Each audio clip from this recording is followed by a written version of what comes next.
when Prop 13 stopped funding adult ed classes of that sort, I said to everybody, now go study with my teacher, Bob Nadeau. And I've had Bob Nadeau out to do some classes with them.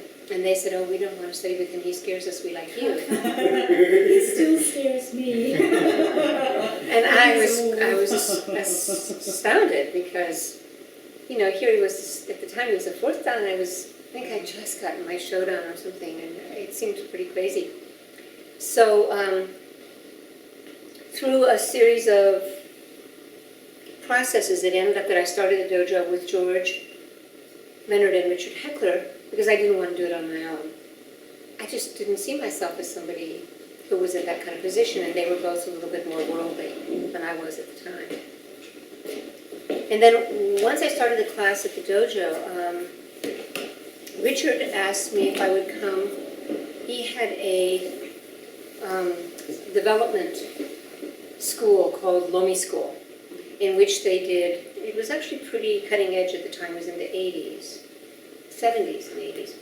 And they had people come, mostly a lot from Germany, and it was a 4-month intensive, all day, all night for 4 months. People had to take a meditation retreat. There was meditation, Gestalt, polarity therapy, some other kind of body work, and then I did what was called the energy work, because there had been Tai Chi before me, but it was Aikido principles, and basically to learn how to read bodies and read energy. So I started doing that, and that was another, so little by little I realized, I mean I didn't even realize it at the time, but I was doing all this kind of teaching, working with the principles. And then the real kind of pivotal moment happened when Helen Palmer came to one of my classes. She's an Enneagram person. At the time she was doing intuition trainings, and it just started into the Enneagram.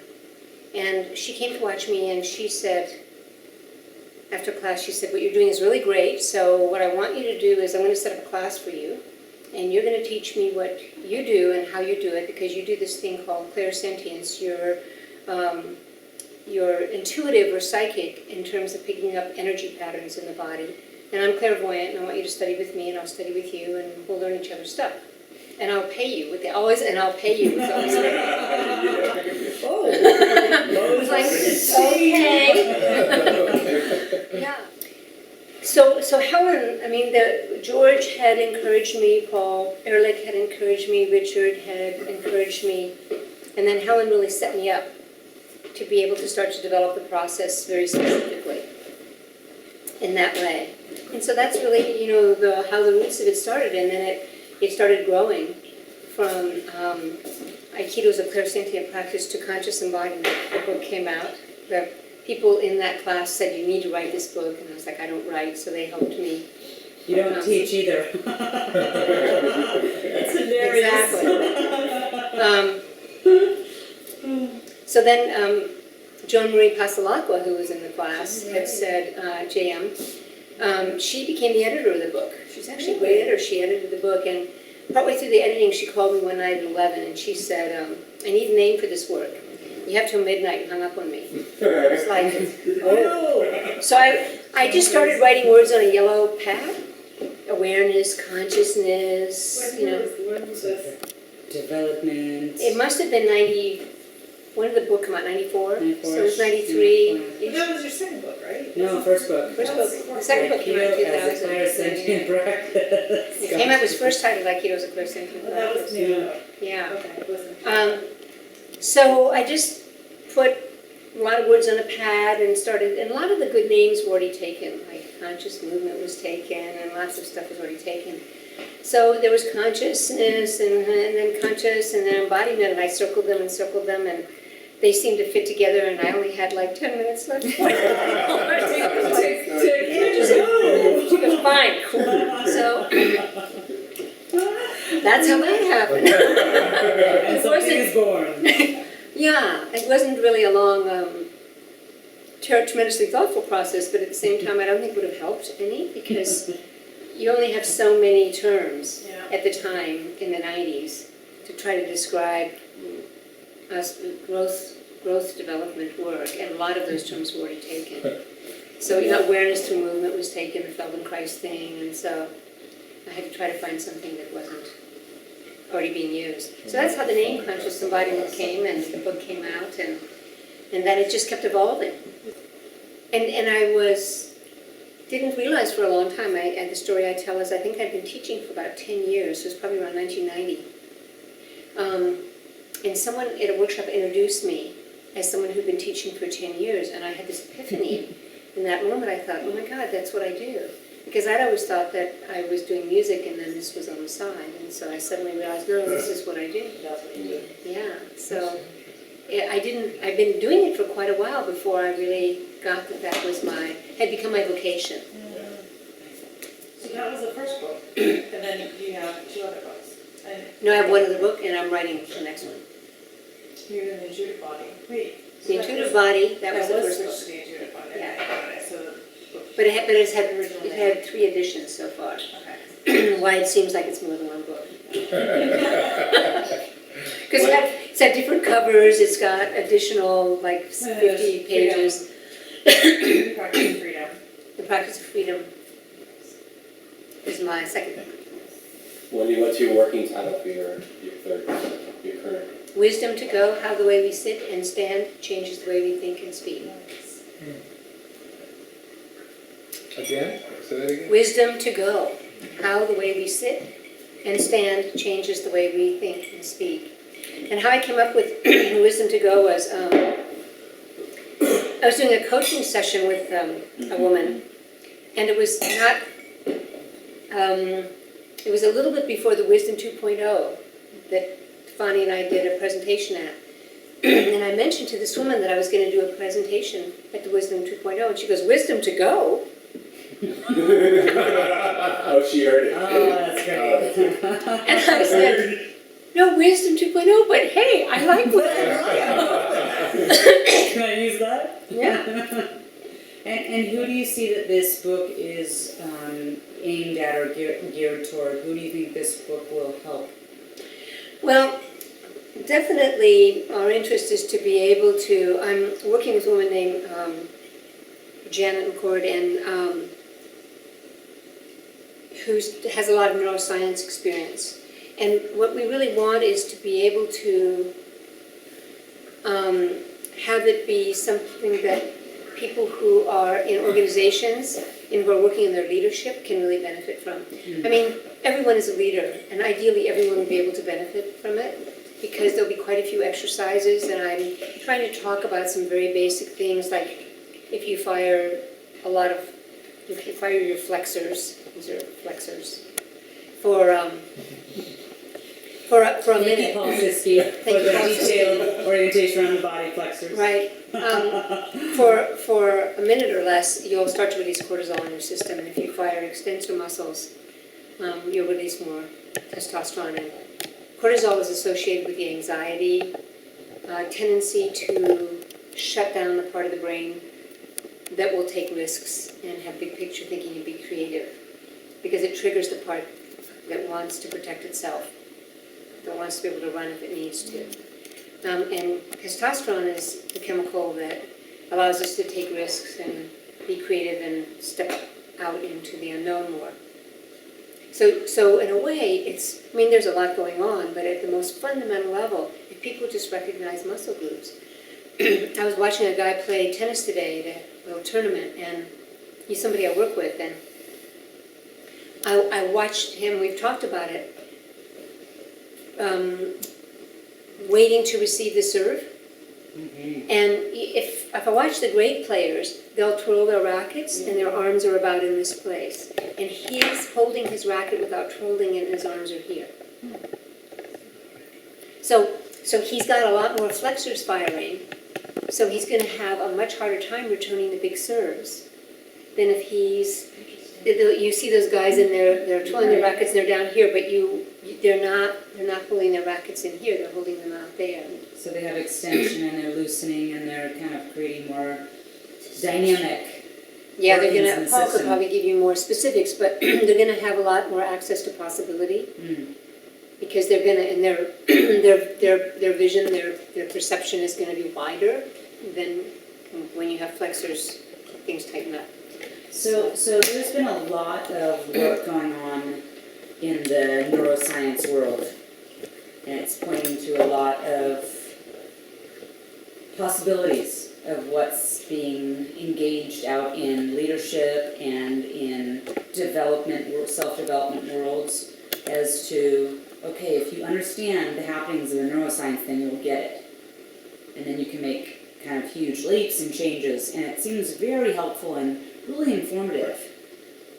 But it sounds like some of the work you're looking at doing right now for your next book is about how you include the neuroscience with the body science, and with how we include the body with that, not just the mind. Well, is that where you're going with it, or? it is. I mean, my latest tagline is "The body always wins."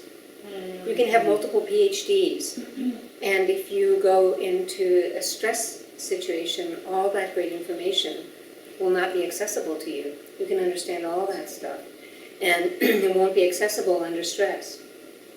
So the idea is that these sort of practices that the neuroscience are talking about, the linkages that they're making, need to be sort of loaded into the body system like software needs to be loaded in. And then the body needs, my experience is, coming from Aikido background, is that there needs to be a simulator of stress. And the body needs to know that there's an alternative way to work with the stressor. And it needs to do it enough times. There's lots of theories about how much enough times is, but enough times that at a certain point the body recognizes that's a valid option. So why do you think that's true? And I know you've pointed to things like the pilots. So can you tell us a little bit of why you think that's actually true in your experience, also in martial arts? Yeah, because, I mean, in Aikido, I've been practicing for 40 years, and I have enough experience now that I can watch teachers, and I can actually see what they're doing. There was about 20 years I was like, what? What's happening there? With teachers? Yeah. What's going on? But for the most part now, I can actually see what they're doing. And when I get up, I cannot do it right away.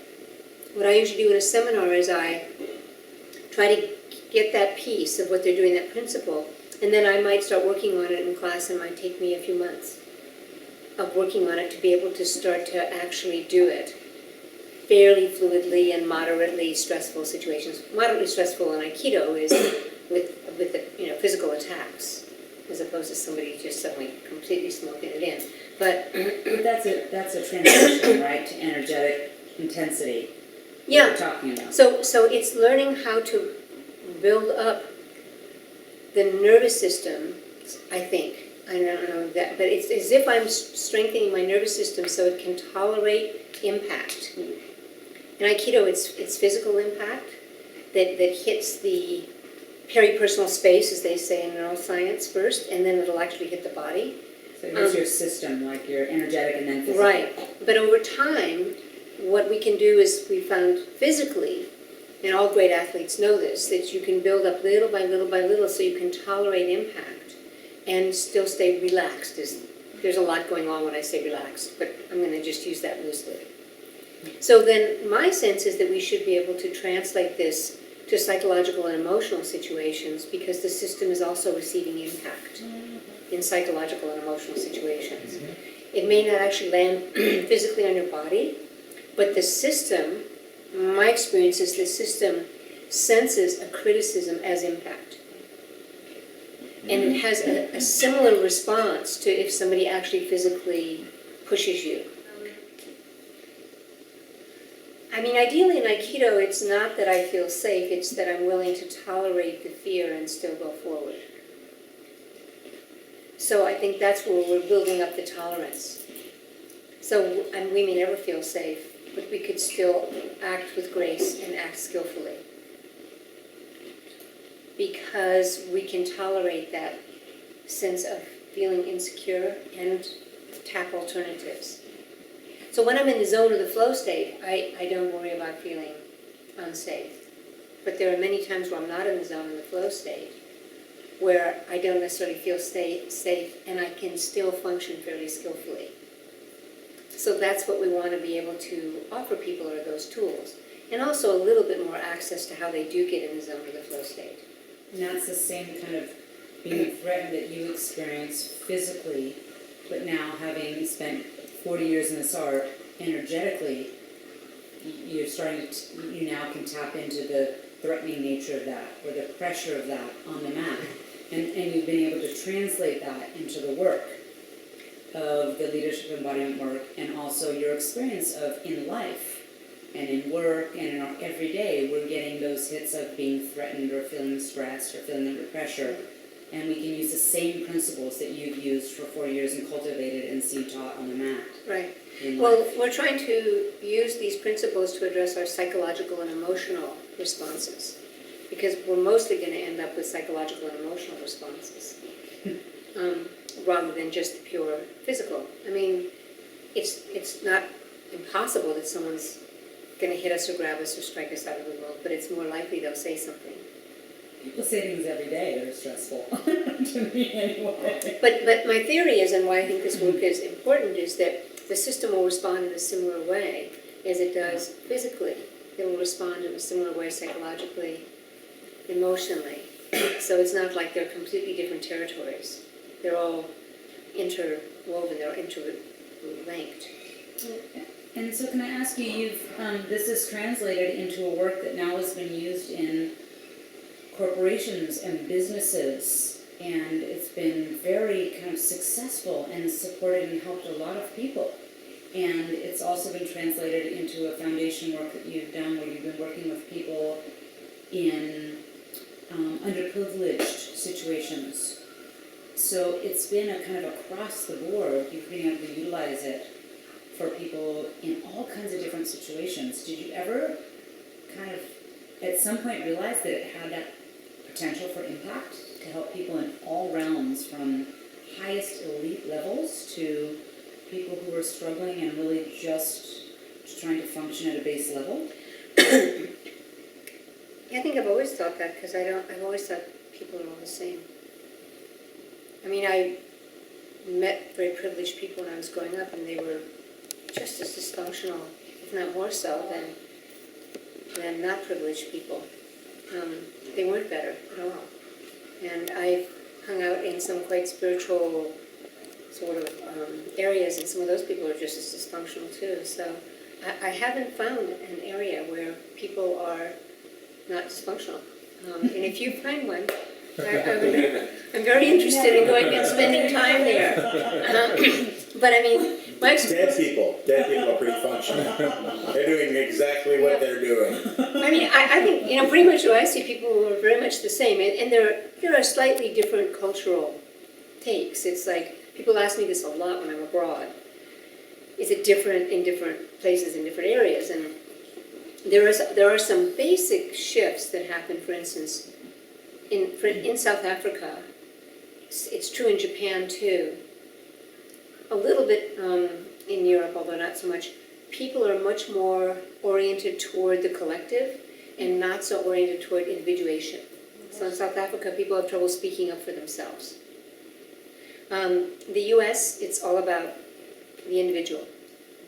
And people need more tools and support for working in collaboration and recognizing the collective.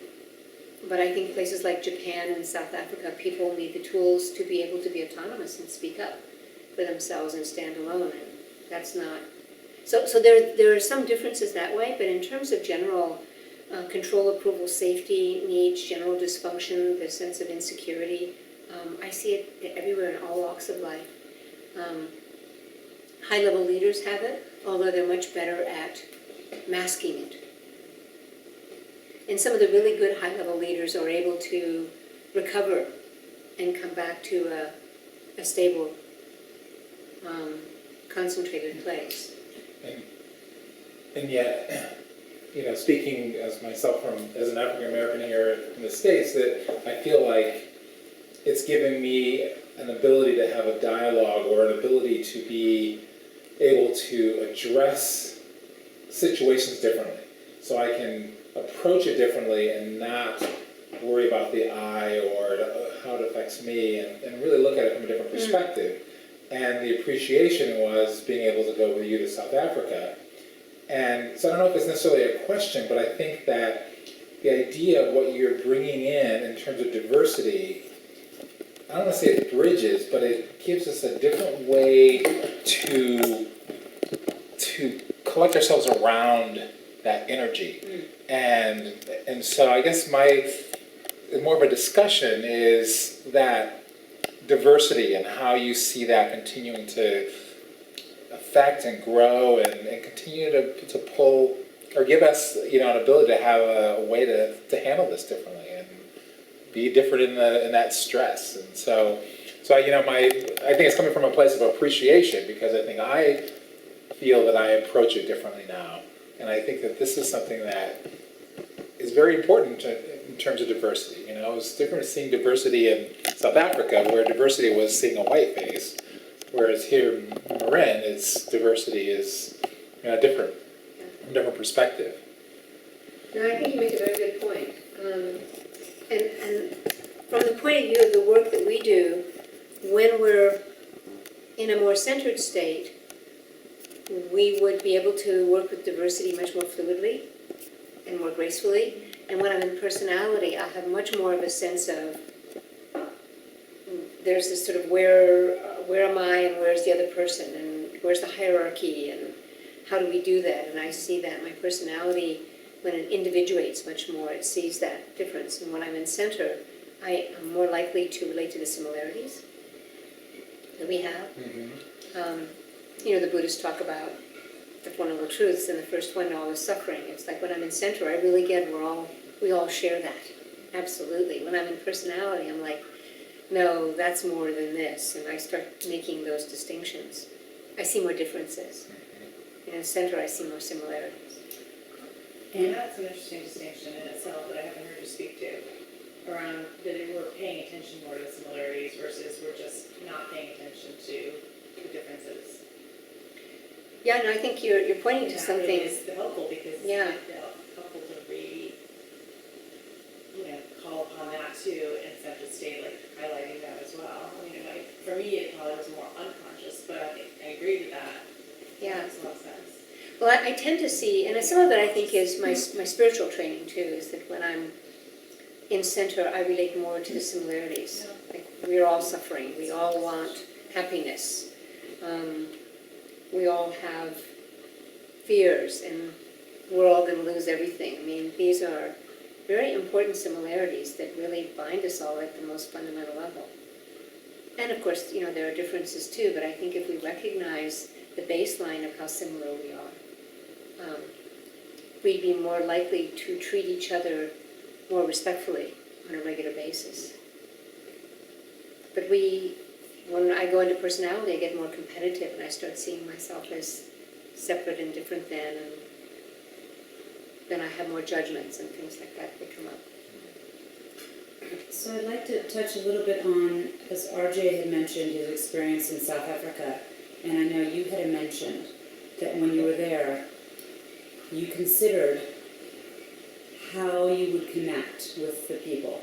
That felt like there was this great divergence between you and them, and that when you got there and you shared the work, you realized that they were so thankful for the kindness and the authenticity of wanting to just be there and help, that you felt those walls of we are different just so easily fall away. And there was a sense of we are in it together, we are the same, no matter skin color, race, where we came from.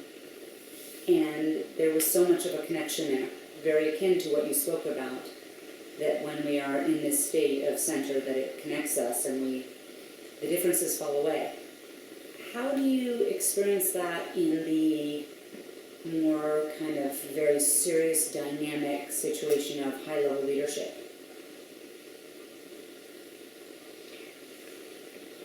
Well, I'm not sure if you're referring to South Africa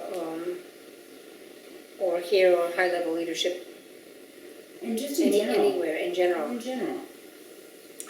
Well, high-level leadership pretty much separates itself out. That's one of the properties of that kind of leadership. A VP, a senior VP, even a senior director are a very different level than people who report to them or people who are more junior, they got to that role for a certain reason. Generally, not all of them, but mostly they did. And there is a sense of separation and difference. And one of the reasons that we're asked to coach some of those people is because they are expected to be able to operate with a certain level of poise. They don't always do it, but there's an expectation they can handle the pressure. And often they can. Often they pay a price. So some of the people I'm working with, I'm trying to get them to have more balance between their self-care and what they put into their work, because they're working a lot and they don't have a good balance between taking care of themselves. They're getting stressed and burned out. And how does that show up in their outside of work life and work life? Well, in some cases they don't get enough sleep, they don't attend to their family. They get very, their stress fills their mind with lots and lots of chatter, and they're not able to calm down. And as a result, they get reactive to the people around them in their teams. And so our work helps them, gives them some tools, but they have to do it. They have to agree to stop work at 11 and not work again until 6 in the morning. That's, some of them. For some of them, it takes a lot of discipline to do that. I mean, these people work a lot. But they need to, get the 6 hours sleep, as I said. If you don't get 6 or 7 hours sleep 5 nights a week, then you're not taking care of yourself. And you won't be able to do this going forward. But, it also speaks to, I feel pretty fortunate people I work with really are very committed. And so they're willing to work that hard. They care about their companies, and not always the companies, but they care about the people. So they want to work hard because they want, these are high-level people. They're working that hard because they're trying to put together situations so that their teams are taken care of. And then in the bigger picture, then the company does well, the shareholders, the people that thrive from their product do well, everyone is successful because of that. Well, it does, but at a more dysfunctional level, what you'll see is that the company does well and that the people are not thriving inside of it.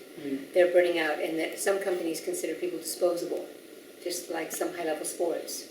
The guy gets an injury, basketball guy, he's out, you get the next one in, and some of the companies have that attitude too.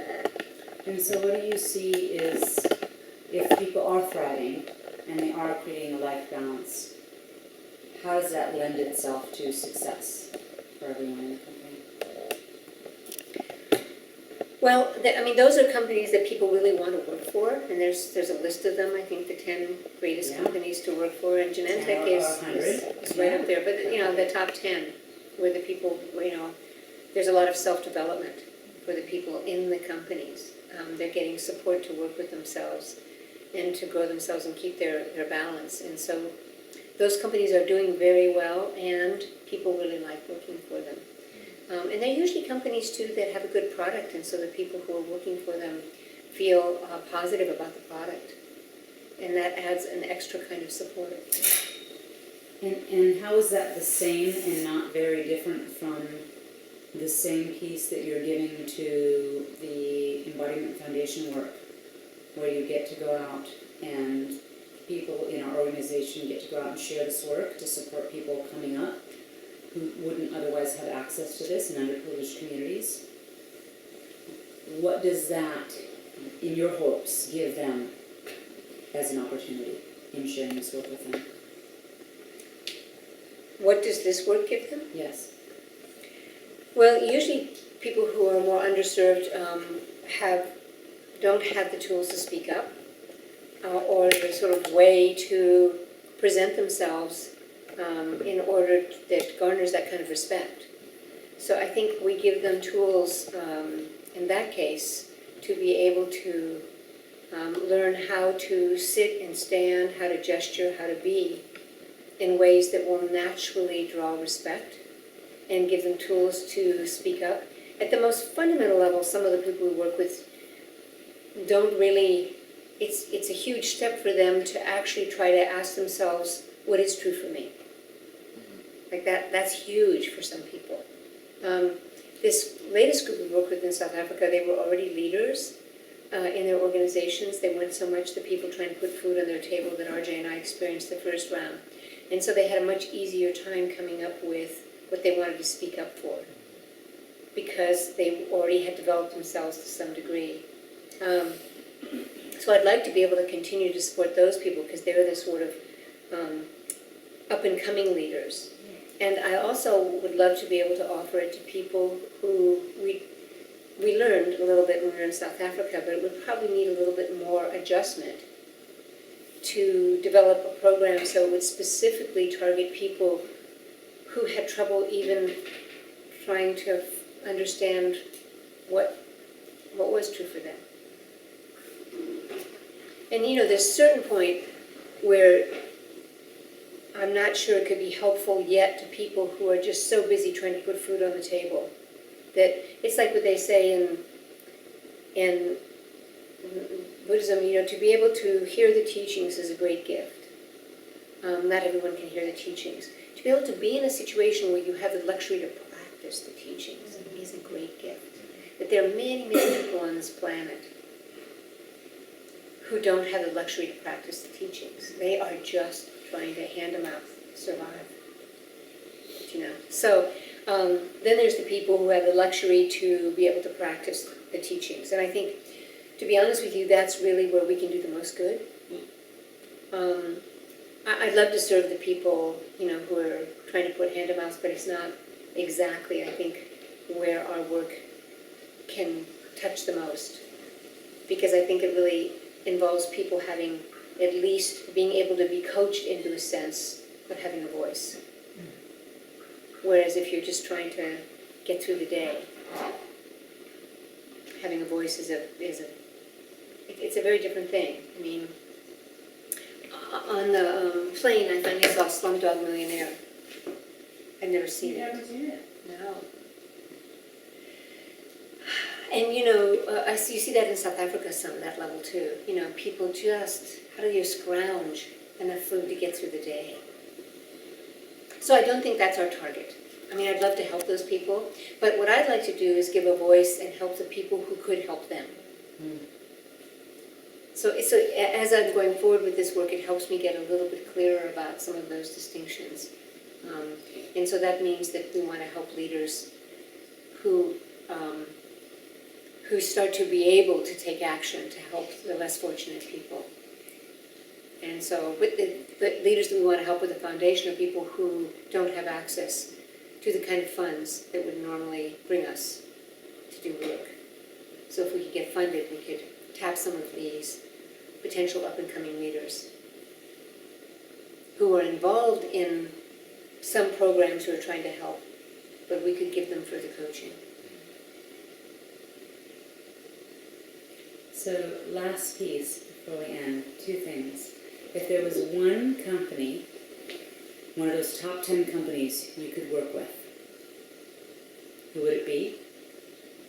Second part of the question, if you can go back to South Africa, what would your next project be focused on? Well, what just jumps into mind is Google. I'd love to work in Google. I just think, they're doing some revamping now, is my understanding, and I think that's going to be a good thing for them. They've been a little like, woohoo, and I think they're going to pull it together, and I think it would be interesting. I'm working right now in a company does not have a lot of self-development resources. They're really struggling, and I can see the wear and tear on the people. And if we were able to get our program in, get everybody through it, I think we could make a huge difference. I don't know if we can. So barring that, to work in a company where there's already a lot of self-development going on, and to see if we could bring this piece to boost that further, I think that would be very interesting. South Africa, we had a very good experience working with these people with disabilities. And the disabilities situation in South Africa is way behind the US. I mean, the US is almost like so extreme, like, really? You need your special bathroom there? But in South Africa, they don't have that as much. And so this organization, there were a lot of really pretty high-level leaders, and some of them were in wheelchairs, and one of them was blind, thank you. And this one woman wanted to work with children, and one woman was quadriplegic, and yet they're leaders, they're running this organization. And I think because they're leaders, and because they love the work, they came in very skeptical, which was interesting. They're like, really, you're gonna do body stuff with us? This guy had no legs, one guy had like, that was it, right? But they came out of it mostly, and some of them actually wept. And they were incredibly appreciative. Because the body is not flesh and bones. The body is, oh my God. The body is the peripersonal space too, like in our view. Something more than just flesh and bones? Yes, I mean, I consider the body to be, as the neuroscientists call it, the peripersonal space. It's like, Define that? what they say is that, there's a quote by Blake C., that the body has a mind of its own. You hold your arm out and you move it around like this. You hold your arms up. The brain maps everything inside this as you. And when you're good with the brush, the brain maps the brush as you. And when you're good with the ball, the brain maps the ball as you. So on. My theory is great leaders map their community as them. So when someone like the Dalai Lama says brothers and sisters, he actually experiences all those people in the audience as a part of him in a very real, visceral way, as Nelson Mandela and so on. So that's the body, in my view. It's not just this flesh and bones. It's what the brain maps, what we can affect, what our belief and our experience is of what we are. So most of us, certainly in this room, would relate to we're more than just this. We're something more. So we're taking it, pushing it out a little bit further and saying, as we develop this, we experience ourselves as part of a larger community, and that's the body. And as you say that, I think all of us have some that go along with that. That has huge implications. Say more. I think many of us consider our responsibilities, it ends at our flesh. The responsibility of how we act, our actions, our energy, our emotional experiences, our involvement with the situations and people around us, that it's very much, that ends at our experience of our flesh and our bodies, and that's what we've been taught and that's what we've been told. But I think that's where neuroscience and the spiritual path coming together has been a really nice partnership, because what the spiritual path has been saying for many years is it doesn't end here, and neuroscience now is supporting that. The scientists are actually supporting that. So, in other words, we're able to now take some of those scientific sort of views and bring them into our work in organizations because they're more pragmatic. Because before it's kind of woo and spiritual to say, well, we're all in this together, and man, you're inside my space. Now it's actually not woo at all, it's scientific. And so I think that we're on the cutting edge, along with a number of other sort of groups that are doing it. I think, the people who are working on Buddhism and neuroscience together and those kind of things that are happening are also working to shift the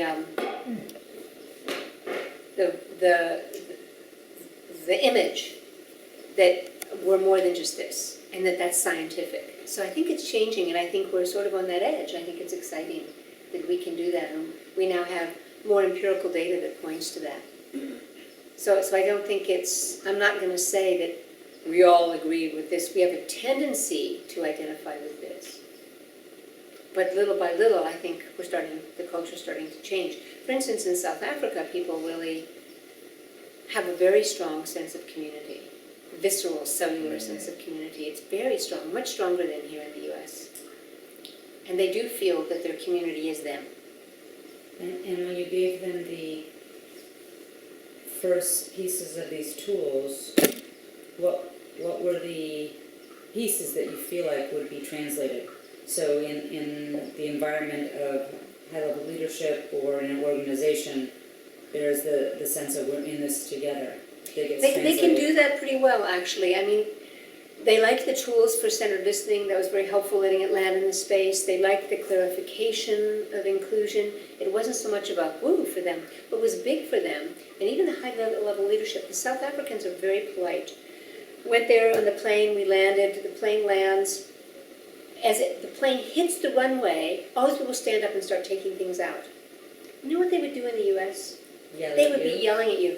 So after about 30 seconds, this voice comes on the loudspeaker and says, "Excuse me, ladies and gentlemen, we really appreciate it if you would get in your seat because we haven't arrived yet at the..."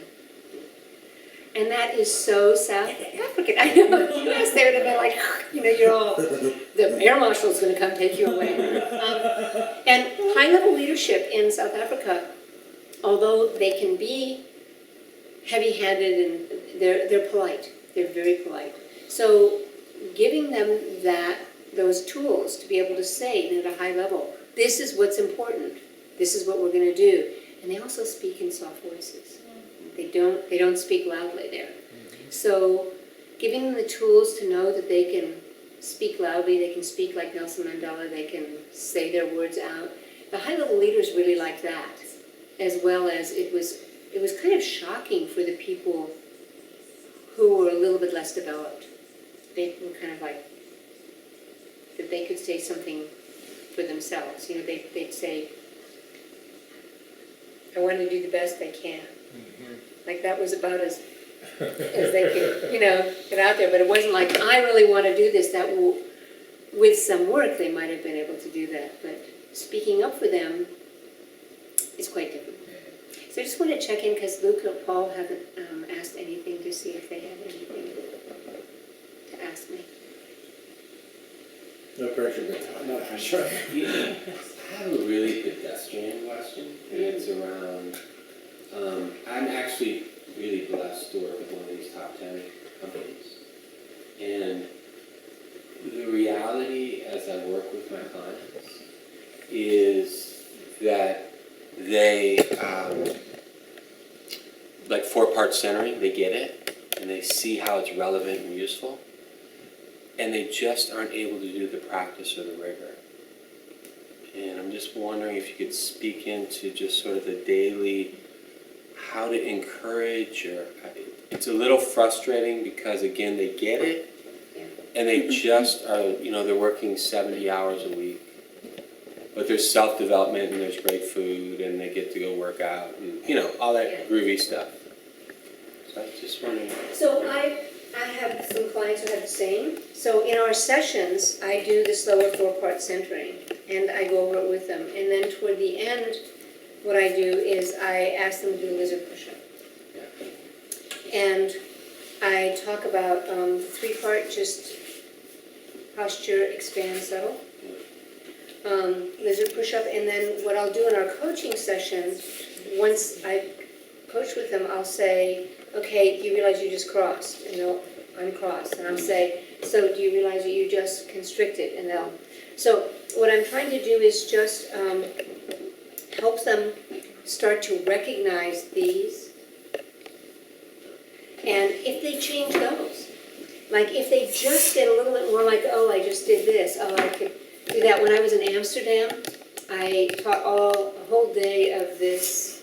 They're mostly HR, but they're administrators for a university that has 60,000 people. I know. Amsterdam's not even that big. I mean, everyone's in school. the Netherlands. It's like, what? This was in the far corner of the Netherlands. I was like, wow, okay. It's a vocational college where they teach all this stuff. So when I went in there, most of them were sitting like this. Right? Versions of that. And they were very cute because by the end of the day, they were tired because I worked them. And then you'd see them go. It was so, What were they doing again? Show us again. it was very cute. They go like. So we can Right up for it. Slightly melted butter. And we talked about, how uncomfortable it was and how that was a good thing that was uncomfortable because the brain gives off signals of discomfort when it's learning something new and so on. So with my clients, if I can just keep, once they get the thing in the beginning, I go over it again, and then during our session, giving them a little bit, do you realize you just did this? And I'll go, lizard push up, and they're like, oh. And little by little, they start to realize they can just make these little adjustments. And those are easier to do during meetings, and then I'll also invite them to have some kind of discipline around when they notice they're doing this at their computer. Yeah. Sit up. And we'll sometimes talk about if the ones I work with don't spend a lot of time at their computer because they're VPs, and that means but could they sit on the edge of their chair more? What can they do to keep themselves from doing this at their computer? So, that's how I work with it. I don't ask them to do the 4-part centering throughout the day. Mm-hmm. I suggest they do it on the way to work or before and after, but during work, just little adjustments that they can do during their activities, actually. And to start paying more attention to other people who do this. Mm. And when they're seeing other people this, to be able to flag that. That's great, yeah. And be able to kind of get, do you see they're doing it and what do you notice about that? And then I also say, so who are your favorite leaders? Right. Do you see them do it? And mostly they say no. You don't see, I've been watching these interviews of Steve Jobs and reading his book, you don't see this. He paced a lot and but it wasn't that kind of contraction. So that's what I try to get them to do, is just notice the contraction, make a shift, just touch it. Super helpful, thank you. Anything? I was just talking about now and before about, because this Z-Health stuff I've been studying also, and it's all based on the neural threat matrix. And what came up in my mastery program was, is there a neural saliency matrix as an opposed to the survival instinct? How do you cultivate the saliency, the life-giving force, and is there a matrix for that versus it always being a survival-based? And so you're just talking about now and earlier, to tap into that, of how to make that shift from survival, predictability-based thinking to life-giving, energetic. Yeah. Well, and it's my belief, I don't know all the science, that we do have that component in us, and that we can tap it, and I think we could rehabilitate that. So the ideal would be, it would be as strong as our survival base, so that we can make choice. I mean, I don't have the sort of view that it's going to take over our whole thing, but I think that it could become as strong as. I think that we could become ambidextrous in that way, rather than being purely survival-based. Our altruism component could be nurtured, so that under duress, but that's, the whole point is that we have to practice under duress. That's my experience. Otherwise, I could just watch Aikido, see it, and then I could go do it. But I can't. I actually have to practice under the duress of physical attacks to finally be able to start to relax and open up and become altruistic. Well, that's part of the things they base everything on is the SET principle, which is specific adaptation to imposed demands. So if you don't practice under the demands, you're not going to develop the Right. neuropathic pathways and the neuroplasticity to deal with those Exactly right. situations. That's what I was telling you about. So you go to therapy because you had a shitty relationship, you get it all squared away in therapy, you go back into relationship and it all goes to hell.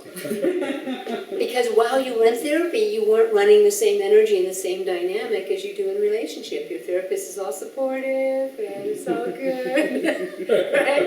And you get it all clear and then you go back into relationship where stuff happens. Boom, it's out the window. So my theory is that therapists should be really annoying in that way. And that way you can practice, because you know when you're in relationships, relationship partners are annoying, and so you'd have a much better chance if your therapist was willing to be annoying to actually growing. Instead of therapists all curling up on the couch and giving you tissues and making it all good. Know your purpose. I don't mess with you until your relationship seems easy. Trust me, you'll be ready for a relationship. Well, anyway, that's always because I did a little therapy when I was going through a relationship thing. I'm like, really? You're telling me this person would tell me I was wonderful and I was great and it was all good and I could practice this and I go home and like, I mean, just happened? It was all good with her and now it's all bad. You should be in a relationship with your therapist. Well, some do that, but then the That doesn't problems work out happen, well. right? Yeah. So, but absolutely, I think that's the gift what we bring that I think makes us unique, is that most systems do not set up a simulator. I mean, the closest that it's ever come to it has been the zip lines and the outdoor stuff, which people have reported was life-changing for them. You know, they took them out and put them through those jump off of cliffs and zip lines and all those things. You know, what was it called? Outward bound. No, it was yeah, ropes courses. Ropes course and PSI, Tom Lutz started them, with the S thing.